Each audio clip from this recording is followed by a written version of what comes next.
Assalamualaikum warahmatullahi wabarakatuh. Perkenalkan, nama saya Bia Muna dari Fakultas Psikologi Prodi Psikologi kelompok 6. Di sini saya akan membacakan materi yang disampaikan oleh beliau, materi di PPAK Day 1 sama Day 2. Yang Day 1 itu ada 2 materi, yang Day 2 itu ada 4 materi. Jadi semua materi itu ada 6. Baik, saya akan bacakan. Peserta PPAK ini diikuti oleh mahasiswa baru sebanyak 3.794 orang. Dan angkatan 2020 yang belum lulus PPAK tahun lalu itu sebanyak 43 orang. Wah, banyak banget ya. Tahun ini mahasiswa baru tersebut terbagi di 7 fakultas yang berbeda, yakni Fakultas Ilmu Tarbiyah dan Keguruan sebanyak 963 mahasiswa. Kemudian Fakultas Syariah sebanyak 596 mahasiswa, Fakultas Humaniora sebanyak 402 mahasiswa, Fakultas Psikologi sebanyak 259 mahasiswa psikologi. Kemudian Fakultas Ekonomi sebanyak 579 siswa, Fakultas Saintek sebanyak 811 mahasiswa, dan Fakultas Kesehatan dan Ilmu Kedokteran sebanyak 180 orang. Itu pembukaannya. Sekarang masuk ke materi. Materi pertama disampaikan oleh Wakil Rektor Bidang Administrasi Umum Perencanaan Keuangan yang terhormat Dr. Ilvi Nurdiana, SAG MSI. Poin pertama, orang yang memiliki mental spiritual memiliki 3 indikator, yaitu berpikir ilmiah. Yang dimaksud yaitu mahasiswa baru harus melandasi pikiran dengan pengetahuan umum dan agama. Yang kedua, berperilaku islami dengan cara tampil dengan style khas UIN Malang, yakni berpakaian islami dan tidak berambut gondrong serta berbicara sopan dan sebagainya. Yang ketiga, menjadi mahasiswa yang kreatif dan terampil dalam bermasyarakat. Kemudian poin berikutnya, pemimpin yang baik adalah orang yang mampu membuka pintu masa depan bagi orang lain, bukan orang yang selalu mencari kesalahan. Karena itu, belajarlah mengedepankan positive thinking dan selalu menyalahkan orang lain. Kemudian poin berikutnya, pemimpin masa depan adalah orang yang mampu membesarkan alma maternya dengan prestasi-prestasinya, bukan orang-orang yang membakar alma maternya. Karena itu, jaga nama baik kampus, kita torehkan prestasi baik nasional maupun internasional. Poin berikutnya, visi UIN Malang yaitu terwujudnya pendidikan tinggi integratif dalam memadukan sains dan Islam serta bereputasi internasional. Kemudian visi UIN Malang yang pertama, mencetak sarjana yang berkarakter ulul albab. Yang kedua, menghasilkan sains, teknologi, seni yang relevan dan budaya sains yang tinggi.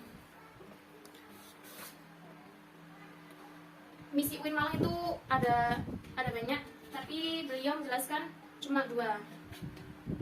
Kemudian poin berikutnya, mulai tahun ini 2021 sampai 2025, UIN Malang merupakan masa atau periode untuk mencapai pengakuan atau repetisi dan reputasi internasional. Untuk mencapai reputasi internasional, tentu saja harus mencapai reputasi nasional dan regional. Poin berikutnya, prestasi-prestasi UIN Malang yang luar biasa, patut dibanggakan ya. Antara lain, yang pertama, akreditasi institusi sudah 2 kali A, yang akan mencapai institusi unggul. Kemudian kalau akreditasi sudah A berapa kali, maka kita mengajukan akreditasi internasional. Rencana ke depan ini akreditasi dan sertifikasi internasional akan terus ditingkatkan. Yang ketiga, pengelola terbaik 1 PT KIN. Yang keempat, akreditasi prodi 50% A. Yang kelima, the best 5 PT KIN Indonesian University Ranking versi Unirank. Yang keenam, peringkat 2 PT KIN Weibo Metrik mulai 2019 dan sampai sekarang terus menjadi 5 metrik tingkat-tingkat ini. Yang ketujuh, peringkat 3 Jurnal Sinta di PT KIN. Yang ke-8, terbaik 1 sistem manajemen strategi PT KIN dan sudah sertifikasi ISO Indonesia. Yang ke-9, perpustakaan unggul terakreditasi A 2 kali. Wah, hebat ya. Dan yang terakhir, top 10 Islamic University di dunia pada tahun 2020. Kayaknya kita itu harus bangga menjadi mahasiswa baru UIN Malang. Kemudian poin berikutnya, UIN Malang mempunyai keunggulan yang tersendiri daripada PT KIN yang lain, yaitu Ma'had, yang bukan hanya untuk penginapan, bayar kos-kosan selama 1 tahun, tetapi adalah untuk kebutuhan santri selama di Ma'had dan juga proses belajar mengajar selama di Ma'had. Kemudian kalau Ma'had Al-Jamiah itu wajib 1 tahun, kemudian ada Ma'had Ali sampai lulus. Lulusan yang ulul albab itu yang memenuhi kriteria pertama, mempunyai kedalaman spiritual ini bisa didalami di Ma'had. Tangan profesional ini bisa didapat di Fakultas Keluhuran Akhlak, bisa didapat di Ma'had Al-Jamiah maupun Ma'had Al-Ali. Poin berikutnya, pusat bahasa didapatkan pembelajaran melalui YouTube, e-learning, dan lain-lain melalui rumah, from home. Kewajiban mahasiswa yaitu membayar mahar dan UKT. UKT itu didasarkan pada grade yang sudah ditentukan oleh Kemenak. Dan pada semester 2 itu kita bisa mengajukan banding UKT. Kemudian materi yang kedua disampaikan oleh Wakil Rektor Bidang Kerjasama dan Pengembangan Kelembagaan. Beliau adalah Dr. Kiai Haji Iswakun Najah, Magister Agama. Beliau dawo gini, jumlah calon mahasiswa yang daftar itu 78.430 orang. Dan tetapi yang diterima itu hanya 3.751. UIN Malang itu diminati oleh banyak mahasiswa dari negara-negara sahabat. Ada terhitung 39 negara sahabat yang mempercayakan diri dan ikut bergabung bersama kalian semua sebagai mahasiswa. Terus ada 10 orang mahasiswa dari beberapa negara sahabat yang ikut PBAK tahun ini. Terus Wakil Rektor Bidang Kerjasama dan Pengembangan Kelembagaan adalah penguatan dan peningkatan kerjasama antar institusi. Institusi yang dimaksud adalah perguruan tinggi, industri, lembaga publik, dan lembaga sosial kemasyarakatan. Kerjasama yang dibangun minimal industri besar atau multinasional dalam rangka peningkatan dan pelatihan mahasiswa. Kemudian UIN Malang juga bekerja sama dengan BUMN dan BUMD dalam rangka peningkatan pendidikan dan pelatihan mahasiswa. Kita juga bekerja sama dengan beberapa lembaga sosial atau organisasi multilateral seperti SFD, IDB, Robit Islami, dan yang lain dalam rangka memperkuat dan mempertegas atau memperkuat kelembagaan. Pembangunan di kampus 3 ini kita mendapatkan support dana dari SFD yang dinilainya luar biasa fantastis. Bekerja sama dengan perguruan tinggi yang berhasil menerapkan Smart University dalam rangka implementasi Smart University. Kemudian kerjasama dengan lembaga perangkingan baik akreditasi maupun sertifikasi. UIN Malang juga bekerja sama dengan investor dalam rangka pemanfaatan aset. Kemudian terkait dengan perguruan tinggi di luar negeri, UIN Malang membangun kerjasama dengan beberapa universitas terkenal di Sudan. Terus ada juga Ustadz Guntur Umat Islam Internasional Afrika di Universitas Al-Quran Al-Karim, Universitas Ar-Rifaq. Yang keduanya juga kerjasama dalam bentuk pertukaran dosen. Dipercaya oleh Al-Azhar University Kairo untuk membuka prodi bahasa Indonesia. Bisa jadi besok kita diminta untuk memberikan tutorial pembelajaran bahasa Indonesia bagi calon dosen. Berarti selanjutnya itu Al-Azhar ada program studi bahasa Indonesia dan dosennya itu dari UIN Malang. Mantap sih. Kemudian ada juga kerjasama dengan SFD. UIN akan membuka prodi teknik mesin, teknik elektro, teknik sipil, lingkungan statistik, ilmu komputer, dan lain-lain. Pada S2, kita akan kembangkan manajemen biologi, matematika, dan arsitektur. Dan juga ada program S3 informatika dan biologi. Pada Fakultas Pertanian, Perikanan, dan Peternakan, UIN Malang itu akan menyiapkan S1 prodi agroteknologi. Ayo, daftar. Bupati Kabupaten Malang menghibahkan tanah di kawasan Malang Selatan yang nanti akan dikembangkan menjadi kampus 4 untuk Fakultas Pertanian Peternakan. Mantap. Semua mahasiswa apapun prodinya di samping harus tinggal di Mahat, maka mereka harus belajar mengikuti perkuliahan bahasa Arab. Siap. Pada Fakultas Psikologi akan dikembangkan prodi Magister atau S3. Terus ada lagi nih materi Daitu. Ini materi tentang organisasi intra yang ada di kampus atau Ormawa. Yang pertama, materi pertama Dema UIN Malang. Dema UIN Malang itu diketuai oleh Kak Farhan Adi Murosadi dari jurusan farmasi. Dan wakilnya Kak Ahmad Fawaid jurusan psikologi. Dema merupakan organisasi intra kampus yang merupakan lembaga eksekutif mahasiswa di level universitas. Kalau di negara kan ada DPR, MPR tuh.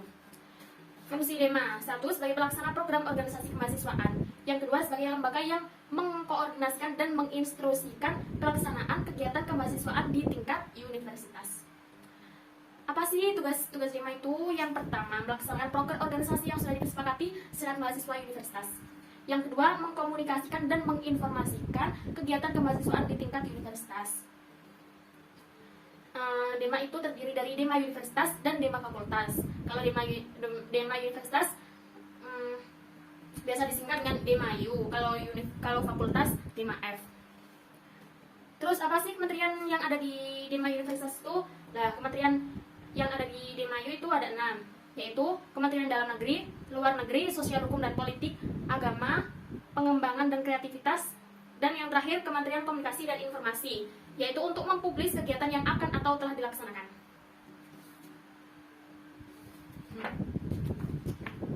Capek ya, sama aku juga. Materi yang kedua tentang SEMA UIN Malang atau lembaga legislatif. Oh, salah ya, yang Dema UIN Malang itu kayaknya lembaga eksekutif seperti presiden dan lain-lain. Terus kalau SEMA ini lembaga legislatif. Oke, saya lanjut. Senat Mahasiswa adalah organisasi mahasiswa UIN Maulana Malik Ibrahim Malang yang berperan sebagai lembaga legislatif yang mengkoordinasi Dema, UKM, dan HMJ. Visi SEMA terwujudnya Senat Mahasiswa Universitas sebagai lembaga legislatif transformatif, kolaboratif, progresif berdasarkan asas kebersamaan dan kekeluargaan serta menjunjung tinggi profesionalitas. Fungsi SEMA itu ada advokasi, legislasi, pengawasan, penganggaran. Nah, SEMA itu terdiri dari ketua umum, sekretaris jenderal, bendahara, anggota komisi, dan staf ahli. Anggota komisi itu dibagi lagi menjadi 4. Komisi A yang terdiri dari Komisi Advokasi dan Hukum, Komisi B Organisasi dan Kemahasiswaan, Komisi C Administrasi dan Keuangan, Komisi D Informasi dan Komunikasi. Tugas SEMA yang pertama mengawasi dan mengontrol Demayu. Yang kedua memberikan persetujuan setiap kegiatan yang akan dilaksanakan oleh Demayu.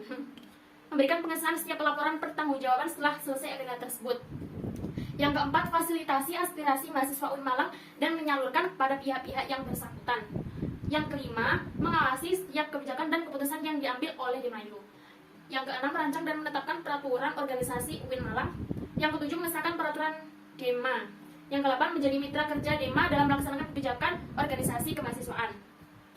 Wewenang SEMA U itu ada 7. Yang pertama, membuat undang-undang yang disahkan dengan presiden mahasiswa untuk mendapatkan persetujuan bersama. Yang kedua, menanggung dan mempertimbangkan segala aspirasi mahasiswa. Yang ketiga, memberikan mandat untuk pelaksanaan pemilwa. Yang keempat, mengawasi pelaksanaan hasil sidang SEMAU. Yang kelima, mengawasi pelaksanaan program kerja dan kebijakan Demayu. Turut andil dan mengkaji permasalahan yang timbul di dalam negara dan di tingkat universitas. Yang ketujuh, menerima dan membahas usulan TO yang berkaitan dengan bidang tertentu dan ikut sertakan dalam pembahasan. Kayak itu cukup pembahasan materi tentang Dema dan SEMA. Yang selanjutnya yaitu membahas tentang UKM. Yang pertama ada UKM Menwa. Sejarah Menwa diawali pembentukan oleh Jenderal Nasution tahun 1959 di Jawa Barat. Walawa dilatih di Kodam Siliwangi. Widya Castrena Dharmasida adalah semboyan resimen mahasiswa Indonesia memiliki arti penyempurnaan pengabdian dengan ilmu pengetahuan dan ilmu keprajuritan. Poin selanjutnya, Panca Dharma Satya merupakan janji resimen mahasiswa. Warna ungu merupakan warna barat yang memiliki makna mulia, berpengetahuan dan terpelajar. Menwa ini ada beberapa latihan yaitu lempar pisau, menembak dan bela diri. Asas dan dasar pendirian Menwa yaitu Pancasila dan UUD NKRI. Dasar pendirian Menwa UUD NKRI pasal 30 tentang pertahanan dan keamanan negara. UU nomor 3 tahun 2002 tentang pertahanan negara, surat keputusan bersama. Resimen Mahasiswa Satuan 811 Wiracakti Yuda, berdiri tanggal 17 November 1981. Satuan 811 memiliki arti 8 sebagai nomor Kodam Brawijaya, 11 sebagai nomor urut resimen mahasiswa se-Jawa Timur. Wiracakti Yuda bermakna prajurit atau pemimpin yang sakti dan tahan akan segala bentuk halangan dan rintangan dalam menjalankan tugas. Prestasi yang pernah diraih Menwa Satuan 811 Wiracakti Yuda itu ada juara 1 MHQ 5 juz. Jadi bukan hanya tentang bela negara, tapi ada juga prestasi di bidang keagamaan seperti MHQ. Kemudian juara 2 cerdas cermat. latihan gabungan Menwa Jawa Timur 2018. Yang ketiga juara 3 lempar pisau. Yang keempat juara 1 desain poster nasional. Yang kelima juara 3 lomba karya tulis ilmiah resimen mahasiswa se-Indonesia atau Wirabarata tahun 2021. Dan yang terakhir juara harapan 1 lomba karya tulis ilmiah resimen mahasiswa se-Indonesia Wirabarata pada tahun 2021. Selanjutnya UKM Pramuka Racana Maulana Malik Ibrahim Dewi Chandra Wulan 2021 yang berlandaskan ulul albab dan pemangku adat. Salah satu visinya yaitu mengamalkan nilai kode kehormatan dalam kehidupan sehari-hari. Program kerja yang dilaksanakan ada Anjang Sana, Warcap, Korda, dan Kornas, Perkemahan, Wirakarya, Temu Alumni atau Family Gathering, Musyawarah Pandega. Tugas-tugasnya rapat kerja, rapat bulanan, rapat internal bidang, rapat anggota, rapat triwulan, welcome party, logbook, dan memo. Salah satu dewan OPS Diklat. Selanjutnya itu ada UKM KSR PMI. UKM KSR PMI merupakan UKM yang bergerak di bidang kemanusiaan, kekeluargaan, dan kemanfaatan. Lambangnya burung Raja Wali. Berdiri ketika Zainal Abidin dan Mustafa yang menduduki jabatan sebagai senat mahasiswa diminta mengisi materi tentang P3K anggota baru Pramuka FTIIN Sunan Ampel Malang pada bulan November 1960. Kemudian pada September 1991, kedua pelopor ini mengajukan pendirian KSR PMI, unit perguruan tinggi pada kampus dan kepada PMI cabang Kota Malang karena KSR PMI berada di bawah naungan PMI. Program kerja pengurus inti itu ada rapat bulanan, kartu kendali pengukuhan AK, Mustafa 29 dan Dies Natalis.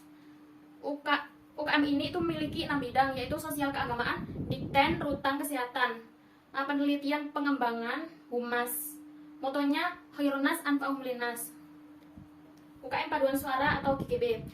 Paduan Suara Gema Gita Bahana adalah salah satu unit kegiatan kemahasiswaan di UIN Malang yang merupakan wadah untuk mengembangkan bakat dan minat dalam seni bernyanyi berpaduan suara. PSM GGB diresmikan sebagai unit kegiatan mahasiswa di UIN Malang pada tahun 2015 dengan kurang lebih 6 tahun umurnya yang cukup muda sebagai kelompok paduan suara. PSM GBB dengan berbagai kegiatannya berupaya untuk terus mengembangkan bakat minat para anggota di bidang paduan suara juga kepiawaian berorganisasinya. UKM Teater. UKM Teater ini sudah berumur 35 tahun. Terdapat bidang seni musik, tari, sastra, aktor, dan lain-lain. UKM Seni Religius atau SR adalah unit kegiatan mahasiswa di tingkat universitas dan merupakan lembaga otonom yang memiliki jalur koordinatif yang bergerak dalam bidang seni Islami. Tujuan membentuk kader seni Islami yang beriman dan bertakwa kepada Allah dan memiliki jiwa yang agamis, kritis, dinamis, kreatif, dan inovatif, serta menjunjung tinggi tridharma perguruan tinggi. Divisi-divisi, gambus, kaligrafi, qiraah, MC, qasidah, nasyid, sholawat. UKM Aparatur Sina, kegiatannya resosial atau rekreasi sosial olahraga ilmiah. Merupakan organisasi pecinta alam. Kegiatan utama yaitu rekreasi sosial bencana alam olahraga mendaki gunung, panjat tebing orat, susur gua ilmiah. UKM Junior merupakan salah satu unit kegiatan mahasiswa di UIN Malang yang mewadahi juga memfasilitasi bakat dan minat mahasiswa dalam bidang olahraga. Cabang olahraga junior, persatuan sepak bola, bola voli, bulu tangkis, tenis meja, bola basket, sepak takraw, catur. Kegiatan latihan rutin, sparring partner, organisasi, dan kepanitiaan. UKM Kopma Padang Bulan dibentuk pada tanggal 9 Maret 2000 oleh Bapak Dr. Andes Haji Irfan, SHMPD. Stafnya yaitu Usaha Public Relation Personalia. Big Event yaitu Kopma Fight, Dikmen Regional Jatim, Diksar. Unit usaha Kopma, minimarket, konter pulsa, tempat fotokopi, usaha catering. UKM Komus atau Komunitas Musik Studio Liga. Ada 6 departemen, yaitu event organizer, departemen studio, musik manajemen, departemen multimedia, departemen public relation, departemen social development. Spesifikasinya player, kayak vokal, gitar, bass, drum, keyboard, dan lain-lain. Dan non player, seperti yang dijelaskan tadi ya. UKM Taekwondo, visinya menjadi unit kegiatan mahasiswa yang terkemuka dalam pelatihan ketaekwondoan, keorganisasian, dan keagamaan untuk menghasilkan generasi berprestasi secara fisik, mental, spiritual, dan akal dalam berjuang dan bersaing dalam kehidupan. Merupakan awal dari ranting unit Brawijaya didirikan pada tanggal 11 April 1995. Tatap muka seminggu 5 kali yaitu pada malam Rabu, malam Kamis, malam Jumat, malam Sabtu, dan Sabtu pagi. Agenda rutinnya Triin, Gasuku, Diklat.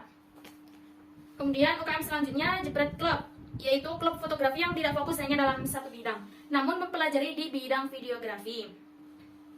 Anggota UKM se-Malang Raya. Motonya aku ada untuk mengabdikanmu, bersamamu kuliah dunia nyata. Kegiatannya diklat, pameran, dan hunting besar. UKM Simfoni, platformnya Simfoni FM. Program harian Simfoni Morning Show, Free Time, Fresh and Relax, Hai Indonesia, Mizan Muslim Zaman Now, Halo Kampus Free Line. Program mingguan Simfoni Weekend Show, Daybak, Simfoni Soccer, First Sunday, Top Chart, Soda, Diary Mami, English Day, Yaumul Arabi. Program unggulannya Off Air, Simfoni Indie Awards Station, On Air Daily Program and Weekly Program. UKM LKP2M, Lembaga Kajian Penelitian dan Pengembangan Mahasiswa, berdiri pada tanggal 1 Juli 1999. Biro LKP2M, kajian, melatih, nalar melalui kajian. Penelitian, melatih, memiliki kemampuan menulis naskah riset, keorganisasian. LKP2M telah mengikuti berbagai perlombaan hingga kancah nasional. LKP2M aktif menulis dan membuat karya baik secara nyata maupun di media sosial. UKM UAPM Inovasi, yaitu unit kegiatan mahasiswa yang bergerak di bidang jurnalistik, didirikan pada tanggal 21 Maret 1986 di Malang, Jatim.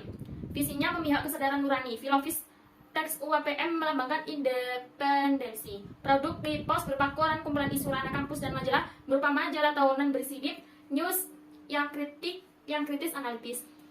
Agenda rutin diklat tingkat dasar, writing skills, jurnalis camp, sekolah filsafat, rapat akhir tahun, diskusi rutin. Selanjutnya, materi yang selanjutnya tentang kebangkitan bangsa menuju Indonesia tangguh. Jumlah kasus dunia yang terkena COVID itu sebanyak 216 juta dan yang meninggal 4,49 juta jiwa. Jumlah kasus COVID di Indonesia yang terkonfirmasi 4.066.404 kasus aktif, 227.182 yang meninggal dunia, 131.372 yang sembuh. Sampai saat ini tidak ada yang bisa menemukan obat COVID. Kunci menanggulangi COVID-19 adalah vaksinasi agar mencapai herd immunity atau kekebalan skala besar. Kunci yang kedua adalah disiplin prokes. Orang Indonesia itu kurang disiplin prokes, jadi susah COVID untuk hilang. Tingkat pemahaman COVID di Indonesia itu rendah. Memakai masker aja susah. Gimana mau sembuh dari COVID? Terus melemahnya daya membeli karena efek PPKM membuat masyarakat malas untuk membeli, lalu terjadi inflasi tipis dan juga banyak yang kehilangan pekerjaan akibat pandemi COVID-19. Tercatat lebih dari 50.000 buruh di PHK sejak awal 2021. Tingkat pengangguran akan lebih banyak di bulan Agustus 2021. Dampak COVID-19 di sektor ekonomi, melemahnya daya beli dan hilangnya pekerjaan. Berbagai paket stimulus yang dikeluarkan pemerintah dan kebijakan lainnya untuk memacu pertumbuhan ekonomi terus diupayakan dalam membalikan keadaan ekonomi nasional seperti sedia kala. Berdasarkan perkiraan di tahun 2021, ekonomi Indonesia akan kembali tumbuh pada angka 5,3%. Hal ini sebagaimana lembaga riset Bloomberg misalnya memprediksi ekonomi Indonesia akan tumbuh di angka 7,5% pada triwulan 2021. Dampak COVID di sektor pertanian, pendidikan, ada putus sekolah, kekerasan pada anak dan risiko eksternal, penurunan capaian belajar. Kebijakan di sektor pendidikan pada tahun 2020 dan 2021. Kemendikbud Ristek telah menyalurkan bantuan sebesar 13,2 triliun serta menerjunkan 53.706 relawan mahasiswa dalam rangka penanganan pandemi COVID-19. Kalau dampak di sektor pendidikan, kayaknya yang putus sekolah dikarenakan anak harus bekerja karena krisis ekonomi akibat pandemi COVID-19 dan juga karena persepsi orang tua mereka. Bantuan kuota data internet, bantuan subsidi upah, bantuan uang kuliah, rumah sakit pendidikan, dukungan kepada relawan mahasiswa dan dosen. Kemudian bantuan lanjutan pada bulan September, Oktober, dan November 2021. Kemendikbud Ristek akan menyalurkan 2,3 triliun untuk lanjutan bantuan kuota data internet bagi 26,8 juta mahasiswa, guru, dan dosen, dan akan menyalurkan 755 miliar untuk lanjutan bantuan UKT bagi mahasiswa yang terdampak COVID-19. Berbagai kebijakan mengalokasikan dana pendidikan merupakan hasil kesepakatan antara Kemenak, Kemendikbud Ristek, dan Kementerian Keuangan. Sekarang kita berada di era digital 4.0 dan akan menuju 5.0, yaitu seperti memakai hologram. Kata pepatah, siapa yang ingin memajukan dunia, dia itu harus pandai IT. Barang siapa yang tidak bisa menjadi mahir dalam IT, maka akan menjadi budak dunia. 3 kekuatan pengubah dunia. Yang pertama, kemajuan teknologi. Yang kedua, agama. Yang ketiga, pasar. Mencerdaskan, menyiapkan diri secara intelektual, menguatkan fondasi keagamaan, dan menyiapkan berbagai keahlian generasi muda adalah harga yang tidak boleh ditawar lagi. Peran dan peluang UIN atau PTKIN. Yang pertama, arus utama pengembangan teknologi digital. Yang kedua, link and match dengan sektor industri. Yang ketiga, menjadi kekuatan sosio-teknopreneur. Yang keempat, epicentrum ajaran agama inklusif. Cara menjadi generasi unggul, yaitu keagungan moral dan spiritual. Gandeng ilmu pengetahuan memiliki digital question, kesalahan sosial.